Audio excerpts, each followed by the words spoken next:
विद्यार्थी परिषद के संगठन में रीढ़ की भूमिका निभाने वाले बलवंत परशुराम बाल आप्टे का जन्म 18 जनवरी 1939 को पुणे के पास क्रांतिवीर राजगुरु के जन्म से धन्य होने वाले राजगुरु नगर में हुआ था।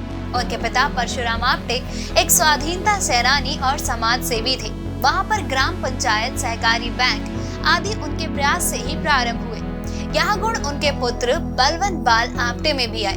बालपन से ही संघ के स्वयं सेवक रहे बलवंत आप्टे प्रारंभिक शिक्षा गांव में पूरी कर उच्च शिक्षा के लिए मुंबई आए और LLM कर मुंबई की विधि महाविद्यालय में ही प्राध्यापक हो गए।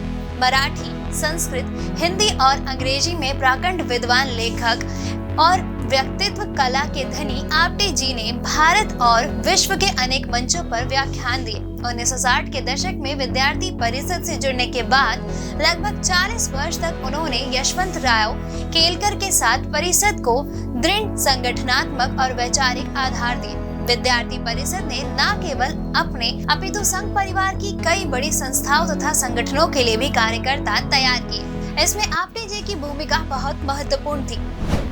आज लाखों कार्यकर्ताओं की व्यक्तित्व रूप से चिंता करते हुए उनके संगीन विकास में महत्वपूर्ण भूमिका निभाई। 1974 में विद्यार्थी परिषद के रजत जयंती वर्ष में वे राष्ट्रीय अध्यक्ष चुने गए। इस समय महंगाई और भ्रष्टाचार के विरुद्ध देश के युवा शक्ति सड़कों पर उतर रही थी। इस आंदोलन को विद्यार्थी परिषद ने राष्ट्रव्यापी बनाया। जयप्रकाश नारायण द्वारा इस आंदोलन का नेतृत्व स्वीकार करने से यह आंदोलन और अधिक शक्तिशाली हो गया। ऐसे बौखलाकर इंदिरा गांधी ने देश में आपातकाल लगा दिया। आप्टे जी भूमिगत होकर आंदोलन का संचालन करने लगे। दिसंबर 1975 में वे पकड़े गए और मीसा नामक काले कानून के अंतर्गत नासिक सेंट्रल जेल में ठुंसा दिए गए, जहां से फिर 1977 में चुनाव की घोषणा के बाद ही वे बाहर आए। जेल जीवन के चलते उनकी नौकरी छूट गई, अतः वे वकालत करने लगे। अगले 20 साल तक वे गृहस्थ जीवन, वकालत और विद्यार्थी परिषद के काम में संतुलन बनाकर चलते रहे। उन्होंने संगठन के बारे में केवल भाषण नहीं दिए, बल्कि वे इसके जीवंत स्वरूप थे। उनकी एकमात्र पुत्री चिकित्सा शास्त्र की पढ़ाई पूरी कर 2 वर्ष विद्यार्थी परिषद की पूर्णकालिका रही। फिर उनका अंतरजातीय विवाह परिषद के कार्यकर्ता से ही हुआ। उनकी पत्नी श्रीमती उर्मिला आप्टे भारतीय स्त्री शक्ति संगठन की संस्थापक अध्यक्ष रही। आज महिला विषयों पर दलगत राजनीति से ऊपर उठकर महिलाओं के लिए कार्य का देशव्यापी संगठन बनाया गया है। इस प्रकार विचार, व्यवहार और परिवार तीनों स्तर पर वे संगठन से एक रूप हुए।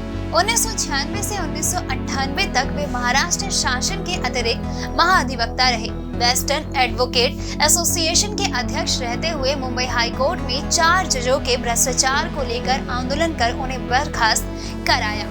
जब उन्हें भाजपा में जिम्मेदारी देकर राज्यसभा में भेजने की चर्चा चली तो उन्होंने पहले संघ के वरिष्ठजनों से बात करने को कहा। इसके बाद वे 8 वर्ष तक भाजपा के राष्ट्रीय उपाध्यक्ष, संसदीय बोर्ड के सदस्य और 12 वर्ष तक महाराष्ट्र से राज्यसभा के सदस्य रहे। भारतीय जनता पार्टी संसदीय बोर्ड में 10 वर्ष तक रहते हुए पार्टी संगठन को सही दिशा में ले जाने का कार्य किया। लोग अपने कार्यकाल समाप्त होने के बाद वर्षों तक दिल्ली में मिले भवनों में अवैध रूप से डटे रहते हैं, पर आप्टे जी ने कार्यकाल पूरा होने के दूसरे ही दिन मकान छोड़ दिया। नियमित आसन, प्राणायाम, व्यायाम और ध्यान के बल पर आप्टे जी का स्वास्थ्य बहुत अच्छा रहता था, पर जीवन के अंतिम 2 वर्ष में वे अचानक कई रोगों से एक साथ घिर गए। समुचित इलाज के बाद भी 17 जुलाई 2012 को उनका मुंबई में देहांत हो गया। प्रसिद्ध समाजधर्मी बलवंत आप्टे जी के बारे में जानने के लिए आप प्रभात प्रकाशन की ओर से प्रकाशित उनकी पुस्तकों की मदद ले सकते हैं। यह पुस्तकें आपको हिंदी और इंग्लिश दोनों ही भाषाओं में मिल जाएंगी। इन पुस्तकों को आप फ्लिपकार्ट और अमेज़न की मदद से ऑर्डर कर सकते हैं। इसके अलावा आप स्क्रीन पे दिखाए जा रहे नंबर की मदद से भी इन पुस्तकों को मंगवा सकते हैं।